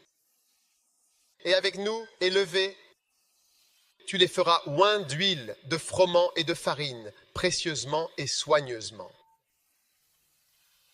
Et tu les mettras dans une corbeille, et tu les apporteras dans la corbeille avec le taureau et les 2 béliers, et tu feras approcher Aaron et ses 2 fils à l'entrée de la tente d'assignation, et tu les laveras avec de l'eau. Très bien, maintenant, vous voyez ici l'onction du pain. Le pain sans levain était aussi oint. Est-ce que vous m'écoutez? Est-ce que vous m'écoutez? Le pain sans levain était oint. Est-ce que c'est là les galettes que vous voyez? Il doit venir un moment. Quand la parole, cette parole précieuse et puissante dans ta vie est véritablement ointe, alors tout change. Peu importe la manière dont tu t'exprimes, que tu parles doucement, que tu élèves la voix ou que tu cries, que tu utilises une voix féminine ou une voix masculine, quelle que soit la façon dont ta voix se fait entendre, cela n'a pas d'importance. Ce qui compte, c'est simplement la voix que tu as, peu importe sa nature. Tu vois, le pain sans levain, lui, représente la parole de Dieu. Il y a 2 choses dans ce pain sans levain, ce que tu manges et ce que tu partages tout simplement. Tu dois arriver à un point où la parole de Dieu devient ointe pour toi. Tu sais, avant que je sois sauvé, à cette époque-là, j'avais une Bible, mais je ne la lisais pas et je ne la comprenais pas. Mais après avoir été sauvé, est-ce que tu m'écoutes? Oui, alors. La parole de Dieu a pris vie, mais même maintenant, Oui. la parole de Dieu est ointe pour moi. Oui. Tu sais, Dieu me parle réellement à travers la parole lors de mes lectures bibliques. Mes prédications viennent principalement de mes lectures bibliques et de mes temps de recueillement. Vous devez maintenant savoir comment obtenir du pain beurré à partir de la Bible. Le pain beurré est différent du pain sans beurre. Combien d'entre vous n'ont pas mangé de beurre depuis longtemps? Levez la main si vous n'avez pas mangé de beurre depuis longtemps. Oh, levez la main. La plupart d'entre vous n'ont pas mangé de beurre. Avec quoi mangez-vous votre pain? Vous ne mangez pas de pain? Pâte d'arachide. D'accord. Chacun doit prendre du beurre en rentrant. Essayez. Pain et beurre, puis pain sans beurre. Ce sont bien là deux choses tout à fait différentes, il faut bien le dire. Et c'est pareil quand vous lisez votre Bible sans le Saint-Esprit, sans cette onction, ce frottement, cette huile de la parole. C'est différent. L'un vous endort, l'autre vous tient éveillé. Je vous assure, l'une des choses qui me rend le plus alerte, étonnamment, c'est, vous savez, vraiment quand j'ai un pain bien huilé, du pain azim beurré, à manger. Je deviens tout de suite éveillé, tout simplement parce que j'ai du pain azim beurré à manger. L'une des choses qui m'endort le plus, c'est quand je mange du pain azim sans beurre. À chaque bouchée, je sens que ce pain très amer me donne envie de fermer les yeux et de sombrer dans le sommeil. Amen. Je ne sais comment vous aider pour du pain azim beurré, mais je vais tenter. Un livre, une cassette et une Bible. Vous voyez, un prédicateur administre des paroles ointes. Donc, quand vous avez un livre et une cassette avec votre Bible, cela beurre le pain. Oui, un livre, une cassette et une Bible ensemble, réunis, c'est cela qui fait la différence. Avoir ces trois éléments, c'est disposer d'un livre, d'une cassette et aussi de la Bible, tous à la fois. Cela, vous le voyez, c'est ce qui beurre véritablement le pain. Ainsi, vous pouvez considérer la Bible comme le pain azim. Et puis le beurre, qui rend la chose plus facile à manger, c'est le livre et la cassette. C'est pourquoi la lecture de la Bible devrait toujours se faire avec un livre et une cassette. Oui. Pour vous aider. Pourquoi pensez-vous que Dieu nous a donné des enseignants de la parole alors qu'il nous a aussi donné la parole?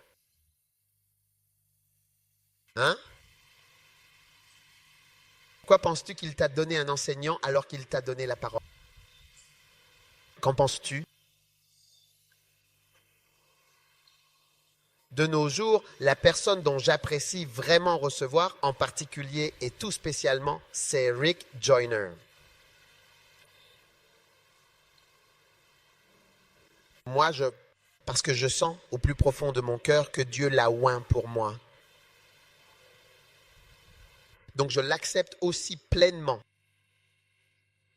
Alors, si je tiens un livre ou une cassette, si j'ai dans les mains un livre ou bien une cassette, je ne sais pas, je ne comprends pas vraiment comment je deviens oint en lisant simplement. Quoi? Parce que ça me guide vers l'écriture. Parfois, ce n'est même pas vraiment de ça qu'il parle, mais ça amène justement cette chose-là. Et alors, la Bible devient huileuse et ointe pour moi. C'est puissant. Combien d'entre vous ont remarqué que vous vous endormez en lisant la Bible? C'est le pain sans levain. C'est un somnifère.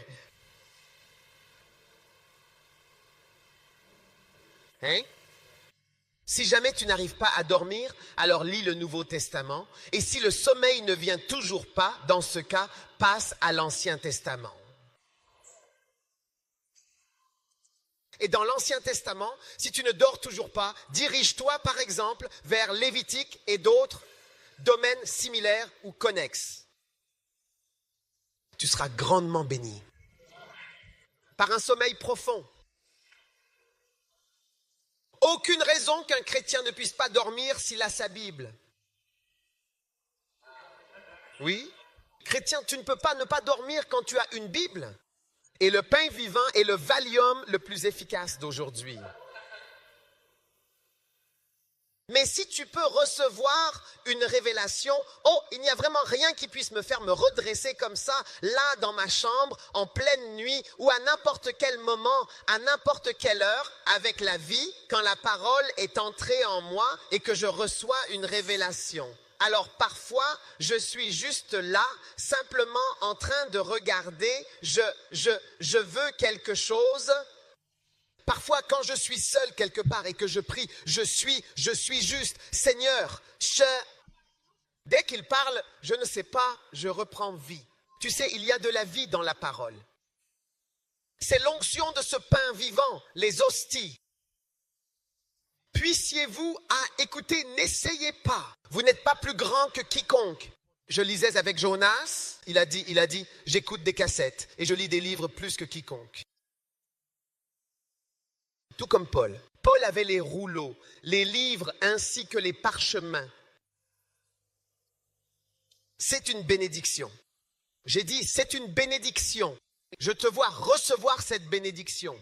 Amen. Hein? Et maintenant, tu dois commencer à être quelqu'un qui donne du pain beurré. C'est vrai. Veux-tu donner du pain à tes enfants? Oui. Avec du beurre dessus?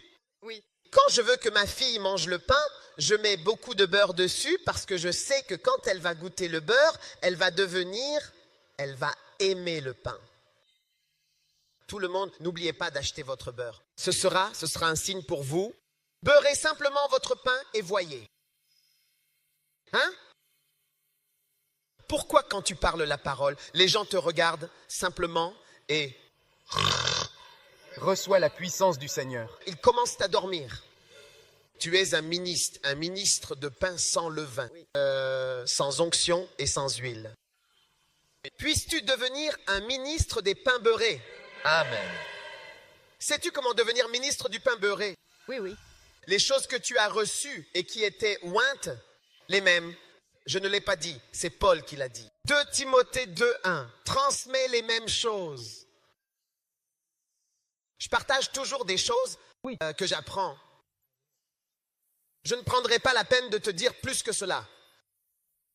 Mais je te dis que j'apprends toujours. Je partage des choses que j'ai apprises. Et ça, les choses que je partage et qui sont les plus puissantes sont celles que j'ai apprises. Et souvent, je peux remonter directement à l'endroit où je les ai apprises.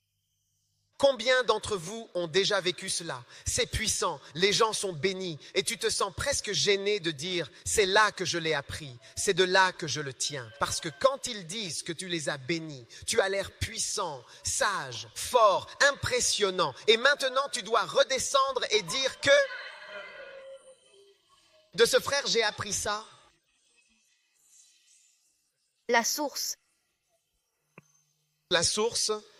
Oui. Hein? Mais tu vois, Dieu a conçu son Église pour que tu aies besoin de moi. J'ai besoin de toi, de quelqu'un. Et nous avons tous besoin de quelqu'un pour que personne ne dise « Je suis un grand ». Tu n'es rien. Tu es riche maintenant. D'où vient ta richesse?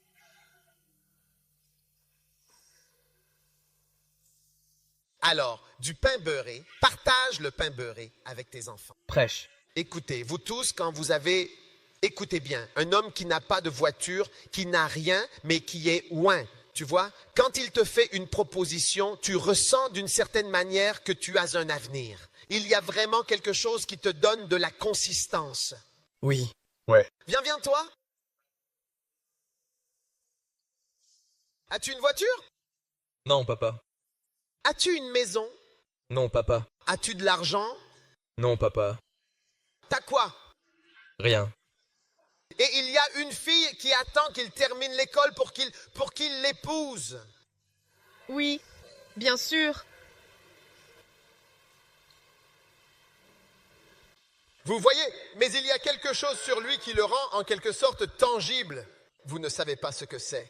C'est à propos de quelque chose. Quelqu'un avec le mot. Vous n'avez rien? Vous. Qu'avez-vous? Vous ne devriez rien avoir, rien du tout, rien. Convaincu quelqu'un de vous suivre et vous épouser? Papa? Oui, bien sûr, eh bien... Patron, oui. Comment se fait-il que vous arriviez à convaincre quelqu'un de suivre quelqu'un qui n'a rien? Elle sait en fait que j'ai un avenir. Un avenir? Qu'est-ce qui donne un avenir à quelqu'un comme ça? Monsieur Wood, c'est bien Wood? Kwesi Wood, viens.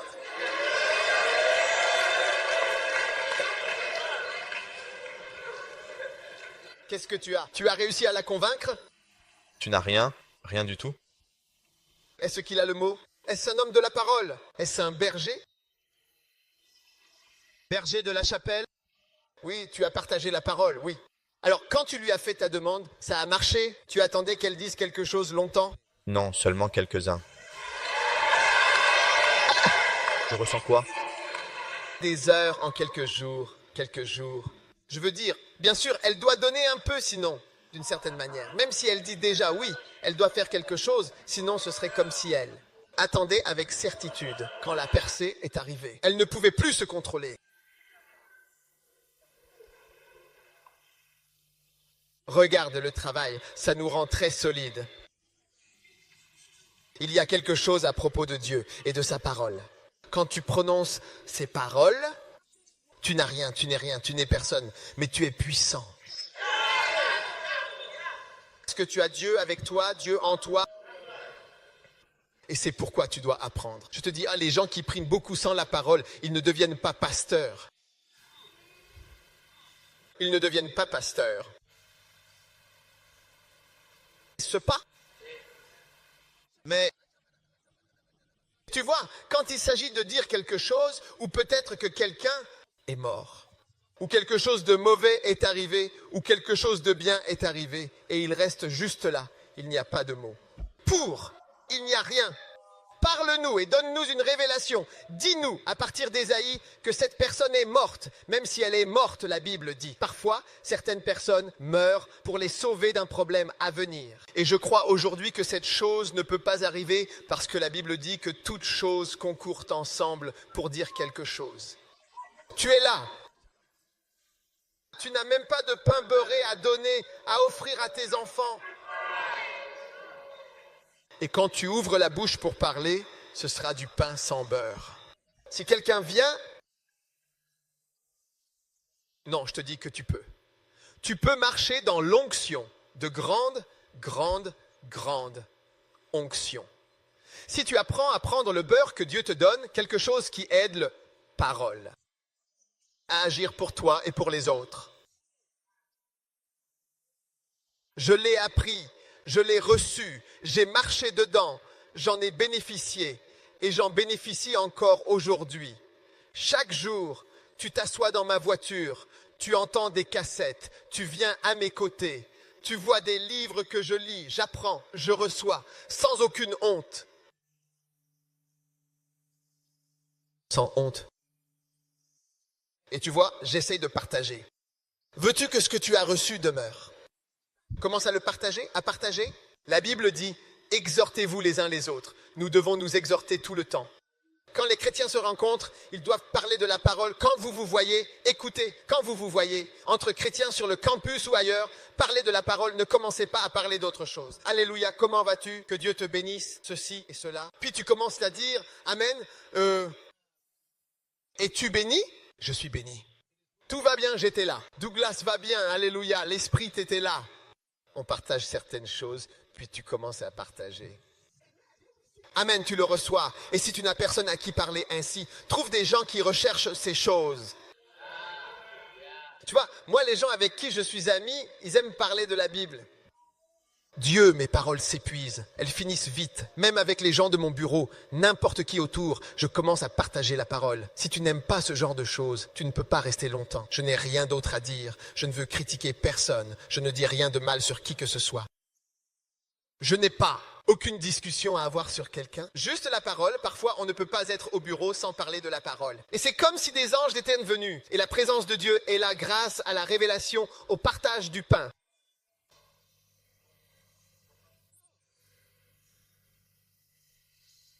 Que ta parole soit ointe, mais tu vois, d'un autre côté, cette même parole peut t'endormir. Pense aux paroles de Jéhu, tellement imprégnées d'huile depuis 2000 ans, qu'il n'a même pas pris la peine de l'écrire lui-même et il n'a jamais demandé à personne de l'écrire. Écrit, et nous voilà, nous, quand nous lisons quoi que ce soit qu'il a dit. La vie entre dans la chaise. Maintenant, à chaque fois que je suis au calme, il doit toujours y avoir des lettres rouges dans mon moment de calme. Toujours. Toujours des lettres rouges. Jean, Matthieu, Marc, Luc, quelque part. Je veux entendre ce qu'il a dit. Il a dit tellement de choses. Il était le Fils de Dieu. La dernière fois, j'ai bien dit qu'il avait la vie en lui-même. J'essaie de comprendre ce que cela signifie. J'ai la vie en moi-même, la vie.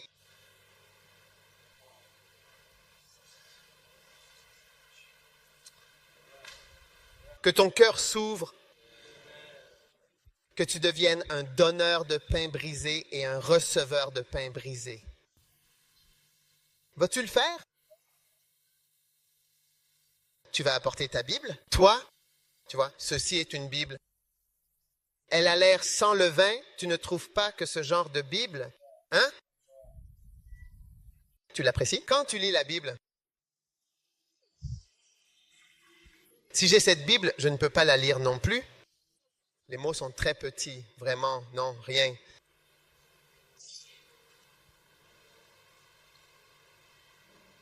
Dieu te bénisse, frère. Mais la Bible a l'air... Puis j'ai déjà vu une très grosse Bible comme ça, vraiment très imposante. Big Star a grossi comme ça.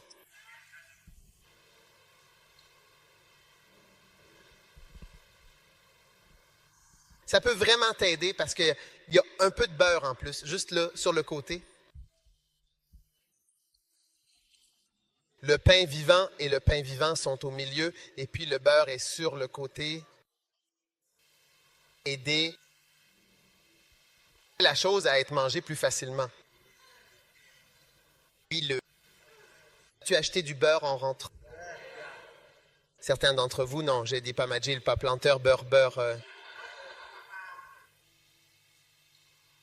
Dimension de mon requin. Alléluia. Amen.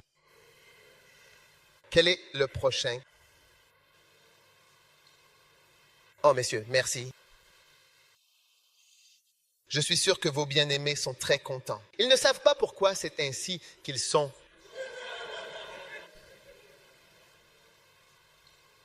D'accord. Le prochain. Combien en avons-nous? 5 alors. Premier livre des rois, chapitre 19, verset 16. Je vous en donne 7. Lévirois 19, 16. Et Jéhu, fils de Nimshi, tu loindras pour être roi sur Israël. Et Élisée, fils de Shaphat, d'Abel-Mélua,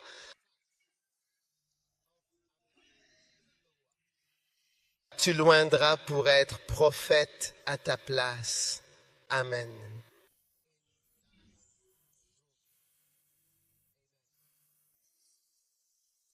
Encore une fois, comme vous pouvez le voir très clairement ici même, la désignation d'Élisée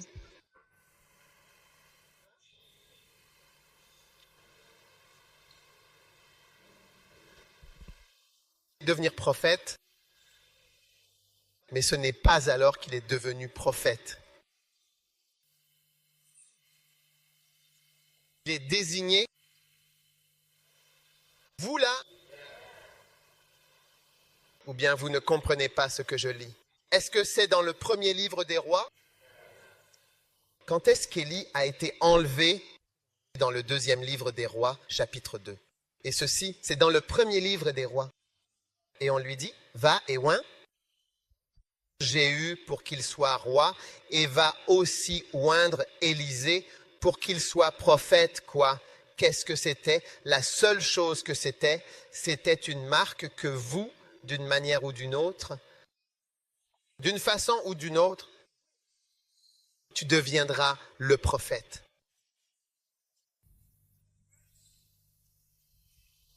N'est-ce pas puissant, stupéfiant?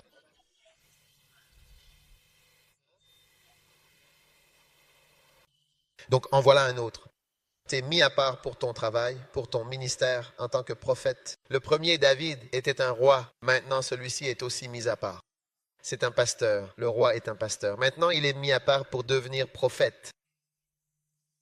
Il y a de plus grandes révélations quand Papa Hagen a été appelé au ministère. Après un certain temps, il y a eu encore plus de révélations qui sont venues.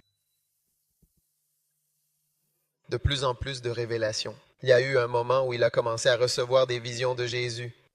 Il a eu 8 visions jusqu'en 1950 ou 1952 environ.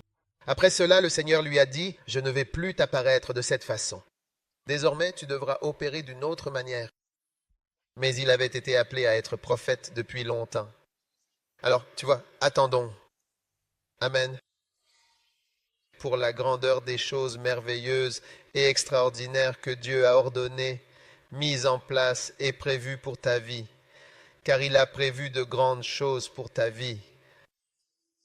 Le pasteur Solas, es-tu encouragé par le Machak? Hein? Je suis béni par le Machak. Je sais que j'ai été marqué,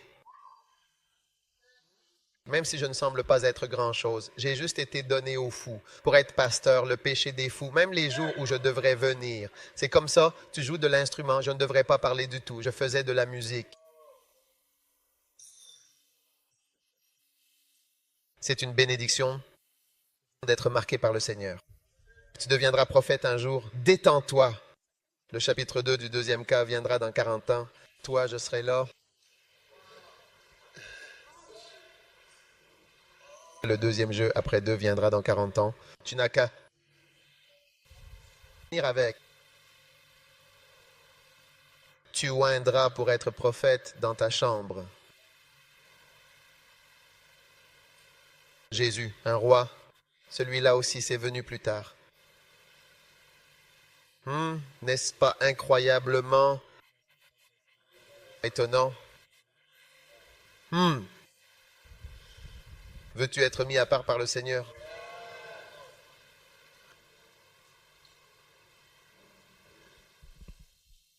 Alléluia. Je suis béni. Combien sont bénis? Je suis vraiment absolument béni. Ah. Je vous le dis, je me sens encouragé. Je sens que je suis encouragé. J'ai été mis à part et je ne vais pas m'arrêter. Je ne vais pas me fatiguer. Je ne vais pas abandonner. Je ne vais pas changer d'avis. Même si les gens me donnent juste un travail bizarre, je vais quand même continuer. Parce que je sais que j'ai été marqué Machak. J'ai dit pas les dimensions de Machak. Peinture de pilier, tu vois, tu es peint. En fait, l'une des significations du mot est peindre. Ce n'est même pas oindre, mais peindre. Cela veut dire réellement peindre quelque chose. Oui. Des pinceaux t'ont peint. N'est-ce pas incroyable? Merveilleux. Stupéfiant. Je vois la marque. J'ai dit, je vois la marque. Es-tu béni par cette marque? N'est-ce pas une chose merveilleuse d'être marqué par le Seigneur? Je suis béni. Je suis béni, je pourrais même rentrer chez moi maintenant. Parce que je sais que l'onction Machak est sur ma vie. Voilà. Amen. T.L. Osborne a dit, je n'ai aucun don. Vous voyez, nous sommes très mystiques. C'est-à-dire, nous cherchons tellement ces choses au lieu d'être simplement pratiques et de simplement faire quelque chose. Vous comprenez? À mesure que tu continues à travailler dans tout ce qui t'est présenté et que tu prends des décisions qui favorisent l'onction, tu atteindras une position élevée. Parce que, tu vois, un jour, David allait tuer le mari d'Abigail, tuer tout le monde. Et Abigail a dit, tu vas devenir roi. Je peux voir que tu seras marqué. Si tu le fais, ce ne sera pas bien. Un jour, cela te tracassera. Ne tue pas. Tu vois? Alors David a pris une décision, clairement, qui favorisait l'onction. Mais il savait qu'un jour, il évoluerait dans cette royauté. Tu le verras, en fait.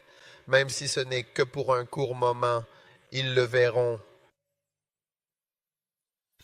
Alléluia. J'aime le Machak. J'ai dit, j'aime le Machak, l'onction. J'ai reçu le Seigneur. Peins-moi encore, Seigneur. Peins-moi. Je ne sais pas pourquoi tu me peins. Peins-moi. Un jour, je suis allé chez quelqu'un qui avait peint sa maison violet. Quand je suis arrivé à la maison Violette, j'ai été surpris. Je n'avais jamais vu de maison Violette auparavant. Il a dit, je ne sais pas pourquoi, ni la raison pour avoir peint sa maison de cette couleur violet clair, violet. Mais la fois suivante où je suis allé au sud, alors que nous roulions, dès que j'ai vu la maison Violette, j'ai dit, c'est cette maison-là. J'ai remarqué la maison, je savais qu'elle était distinguée par la peinture. Tu te démarques dans l'église, il y a 100 000 personnes, mais tu te démarques. Je te vois te démarquer. Alléluia. Amen. Très bien. Point suivant. Et c'est le dernier point, l'onction des vases. Amen, Exode 30, verset 26.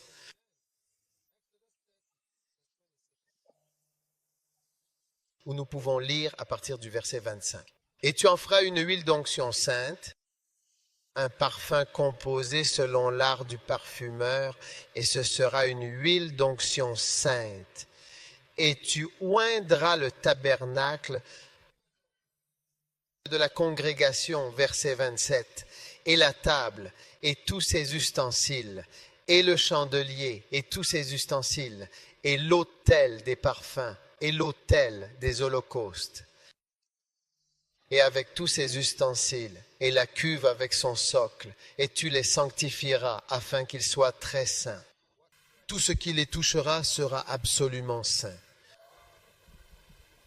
Écoutez-moi. Tous les ustensiles sont oints. Dieu, je veux être un vase à travers lequel tu agis. Je veux te ressembler davantage. Si quelqu'un se purifie de ces choses, il sera un vase. Sanctifié, utile au Maître. Je veux être un vase à travers lequel tu agis. Je veux te ressembler davantage. Un jour, j'ai appelé un frère et je lui ai dit, je t'envoie comme missionnaire.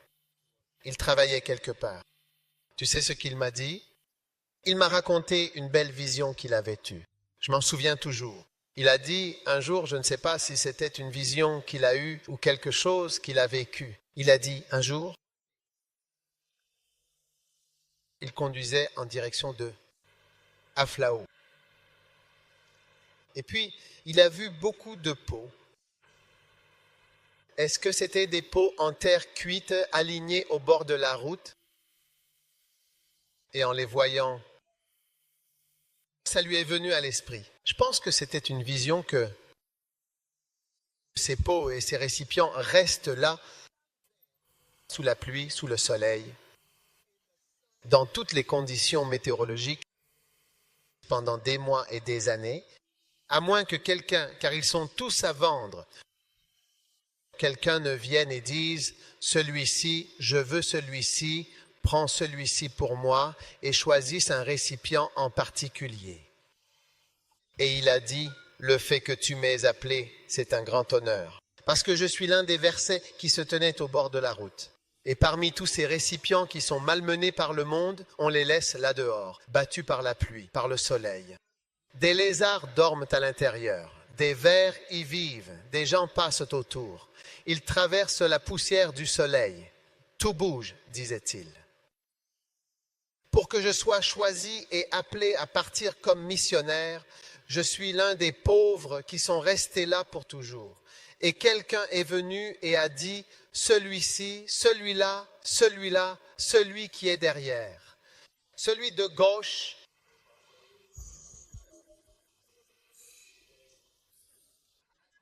celui-là me plaît. Celui-ci a été retiré de la pluie, il a été sorti du soleil, il a été enlevé de la poussière, il a été choisi loin des lézards, éloigné des serpents, et il a été placé spécialement comme un objet spécial. Ce récipient va aller dans la maison de quelqu'un pour un usage particulier. Quel honneur! Où peut-on recevoir une telle promotion? Si tu es un récipient au bord de la route, seras-tu jamais promu de cette façon? Quel honneur! Et parfois la raison pour laquelle tu seras choisi comme un récipient parmi tous les récipients, c'est parce que tu es joliment peint, il a dit. Tu connaîtras le tabernacle et ses récipients, l'autel et ses récipients, le chandelier et ses récipients. Tous les récipients qui sont utilisés dans la maison de Dieu. Tu les joindras, eux, pour... Il y aura. Des récipients peints brillants sortiront de ceux-ci, sélectionnés et choisis, mis à part pour un usage spécial.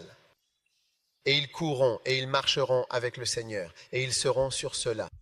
Car ils seront retirés de la pluie et retirés du soleil, donc compte. C'est un honneur d'être appelé, d'être choisi, d'être sélectionné, car il n'y a pas de plus grand honneur en ce monde que d'être appelé par lui. Celui qui voit toutes choses, dans les mains duquel sont les cœurs des hommes, c'est toi qui as été choisi et appelé. Oui, c'est un haut honneur, un grand honneur, une bénédiction, une promotion, une élévation.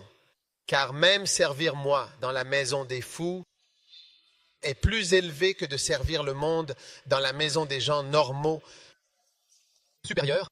Combattre des géants et d'autres bêtes, si c'est pour moi, dit le Seigneur. Deviens ce vase. Deviens ce vase. Lève-toi et peins.